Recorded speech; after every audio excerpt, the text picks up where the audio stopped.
Disgusted. I'm absolutely disgusted with the performance of the Indiana Fever. Stephanie White got purely out-coached from beginning to end. After the first 60 seconds, after the first minute of this game, it was a wrap. It was a wrap. Like, let's just keep it real. Stephanie White did not have this team ready to play. Aaliyah Boston got up 7 shots. She's standing at the top of the key, acting like the joke. I don't understand what's going on. Let's see. The final buzzer of a close basketball game is supposed to be electric. The energy in the arena builds, fans hold their breath, and every second feels like it could change the outcome. But on this night, instead of suspense, fans got confusion. Game, I don't know if it, affected the readiness, at all. But yeah, I mean, it's disruptive. It's not something that you expect to see. But we often talk about controlling the things that we can control, and we couldn't control that. So staying warm, and staying engaged. And, I thought that, we did what we could to work through the issue. And, kudos to everybody that had a hand in at least working it out. But then, we came out and we weren't ready those first, 5-6 minutes of the quarter. The scoreboard clock, the very thing that dictates the rhythm of the game, decided to malfunction in front of thousands of people and millions watching at home. It wasn't a glitch you could overlook. It was a breakdown so bad that people joked the arena was running on dial-up internet. Malfunction. I'm gonna be real, WNBA. That was nasty work. It was like an hour delay. This is nasty. Y'all got to get it together. Kathy Engelberg, the refs are trash. You can't even get shot clocks that work. What is going on? Y'all take so many unnecessary shots at the fans, and I've had enough of it. Y'all need to start looking in the mirror at what you guys control in this league. It's ridiculous. Aren't ready. Isn't it your job? Now, players have to play, yes, but isn't it your job as a coach to be reiterating to the players, hey, let's go, guys. We need to come out with energy. I know there's been a delay. Let's be on our keys. We know the game plan. Let's come out with some energy. Let's hit them in the mouth first to come out of this break. What was supposed to be an ending filled with intensity turned into a waiting game. The clock froze, the crowd groaned, and suddenly, the focus wasn't on the athletes fighting for victory, but on whether the scoreboard could actually do its one job, keep time. Have you ever met somebody? Do you know anybody? Are you friends with somebody who just seems to always lie? Even when they have no need to lie, they just lie so often that they don't even know that they're lying anymore. Well, that seems to be the situation we have with one Stephanie White. She lied to get out of Connecticut, lied her way to Indiana, lied how she's going to utilize Caitlin Clark, lied about the vets that she's bringing in, lie after lie after lie after lie. But if the broken clock was a joke, what came after was no laughing matter. Because in the post-game press conference, head coach Stephanie White stepped up to the microphone and delivered a masterclass in dodging accountability. God, a game like this will make you question everything about this Indiana Fever team. Hell, about the WNBA. I mean, boy, that was some professionalism at the beginning of this game with all these shot clock problems. I mean, what are we doing here? Elementary schools don't have this kind of problem. I mean, what are we? I swear, this was one of the hardest games I ever had to sit through, and that's considering the Golden State Valkyries, they're pretty entertaining, frankly. Instead of addressing strategy, instead of acknowledging leadership, she pointed fingers in every direction but her own. And that's why this story matters, because the broken clock didn't just delay the game, it exposed a coach who time after time refuses to take responsibility. And when leadership disappears, everything else starts to crumble. But before we talk about White's habit of shifting blame, let's go back to the exact moment where everything started unraveling, the fiasco that fans still can't stop talking about. Pase outcoaches Stephanie White yet again as the Golden State Valkyries sweep the Indiana Fever this season. They beat us with Caitlin Clark. They beat us without Caitlin Clark. We have the superior talent. They have the inferior team. We have a coach that stands there with her arms crossed. They have a coach that gets in the thick of things and crazy coaches. When you have a more talented roster, yet you lose to a inferior team. That is coaching 101. In sports, momentum is everything. The tiniest pause can shift energy, change rhythm, and swing the balance of a game. So when the scoreboard stopped working, it was more than a minor inconvenience. It was a disaster. Fans stared at the frozen numbers, confused. What was that? Just everything about that, what was that? Like, it's been 3 hours since the game was supposed to start. The game was delayed basically an hour.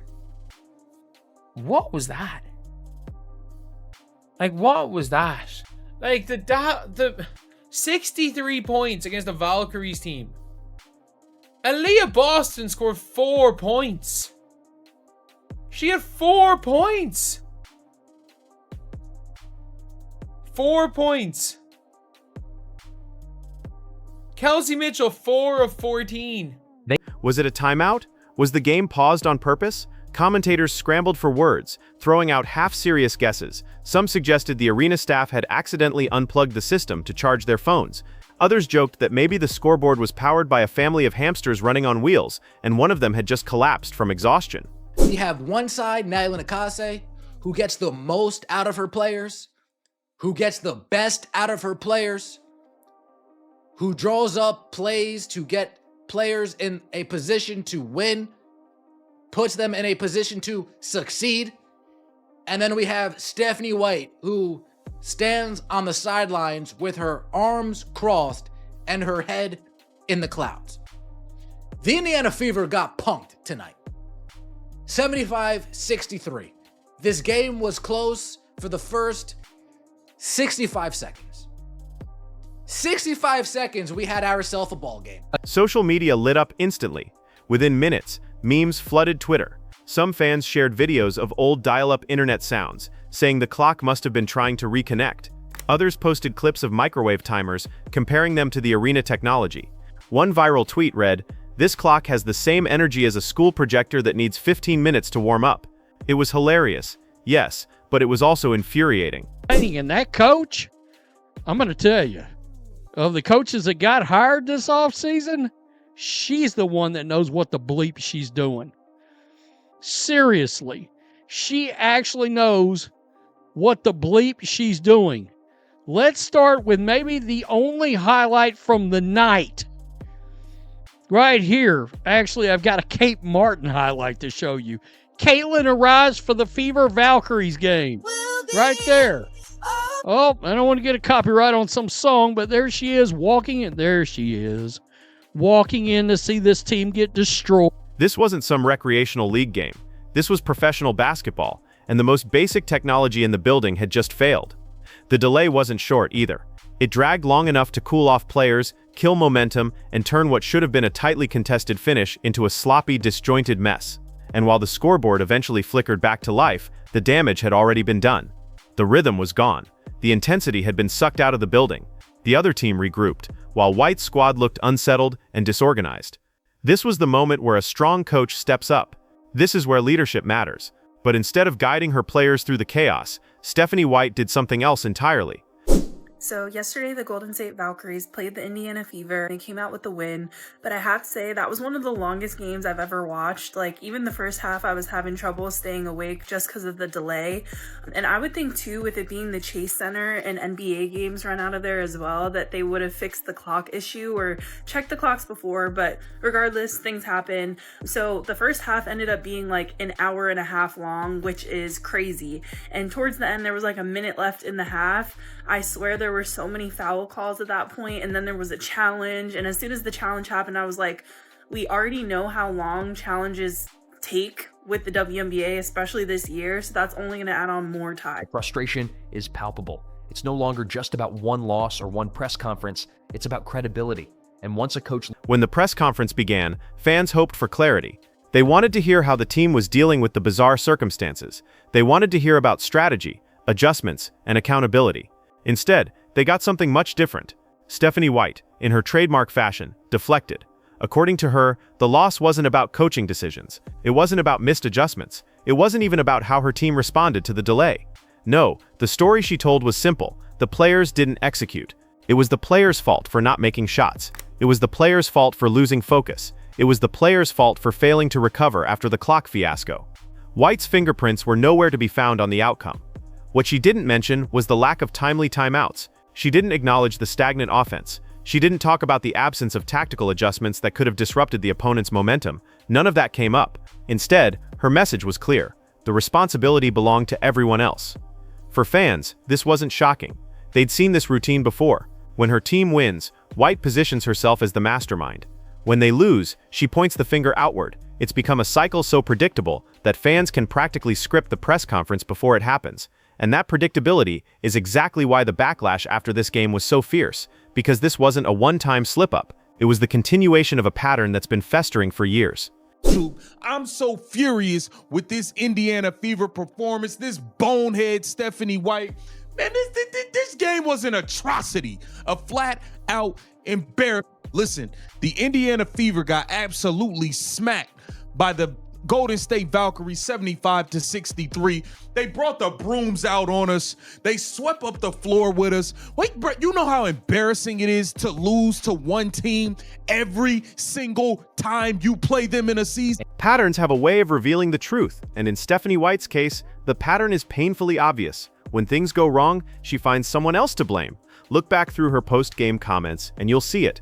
Again and again, she lays the responsibility on her players, the referees, or the circumstances. Rarely does she ever say the words that fans and players long to hear. That loss is on me.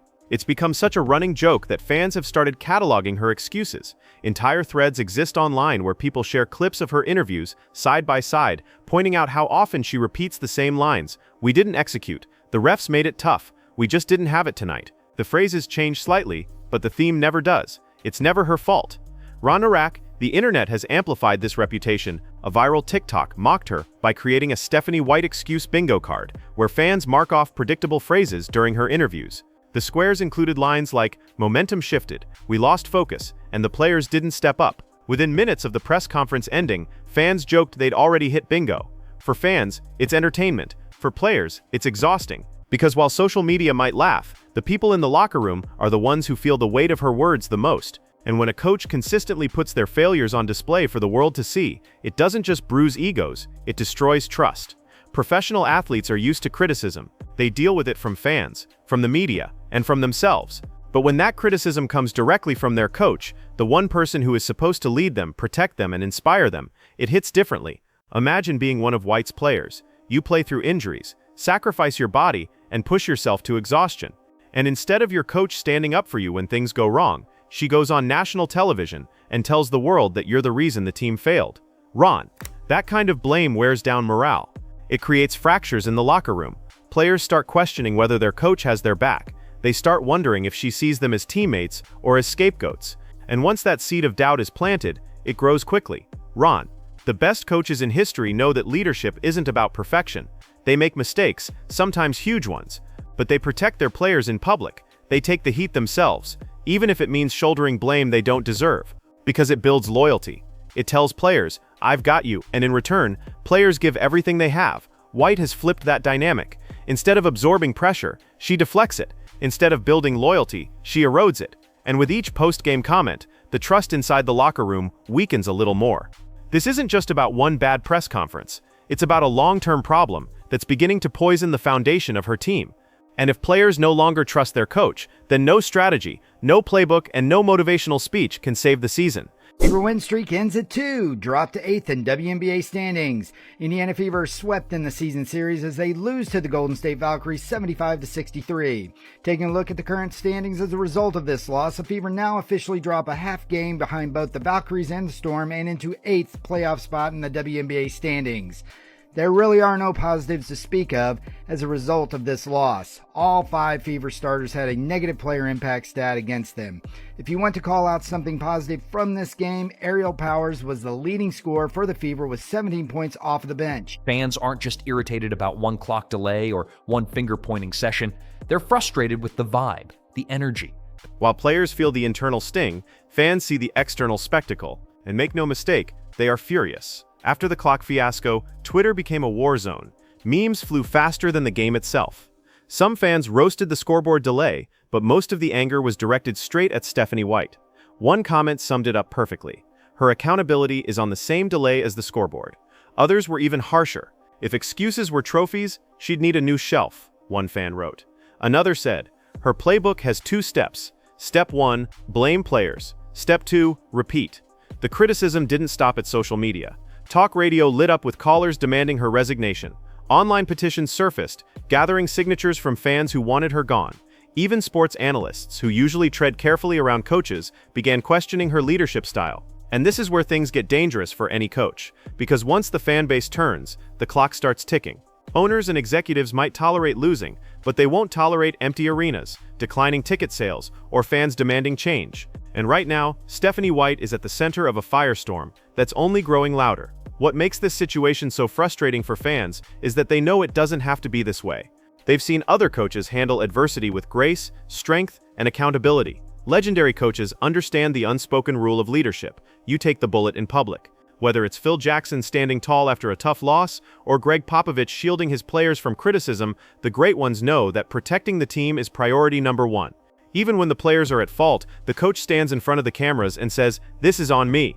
That one phrase has saved countless locker rooms from collapse. It builds trust, it keeps the players united, and it shows that leadership isn't about being perfect, it's about being responsible. White, on the other hand, seems determined to do the opposite. Instead of being the shield, she's the one pointing the sword. And in doing so, she's created a culture where excuses are more common than solutions, and accountability has become a foreign concept. We gonna win. The Golden State Valkyries played last night. We got Leah Boston playing 2 games in a row where she got over 20. She's focused. Odyssey Simpson's balling. She's focused. We got Kelsey. She's focused. I'm over here thinking we ready for war.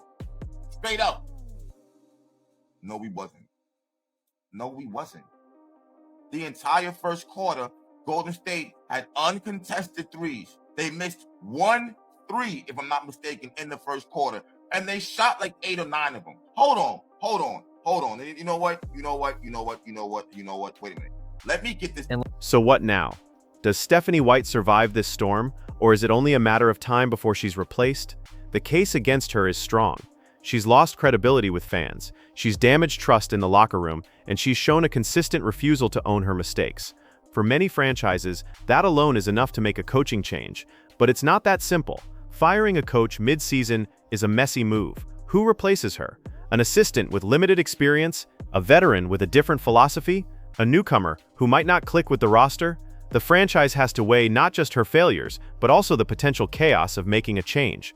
Still, the longer she stays, the more tension builds. The fans grow louder, the players grow more frustrated, and the organization risks becoming defined not by its talent or its achievements, but by its dysfunction.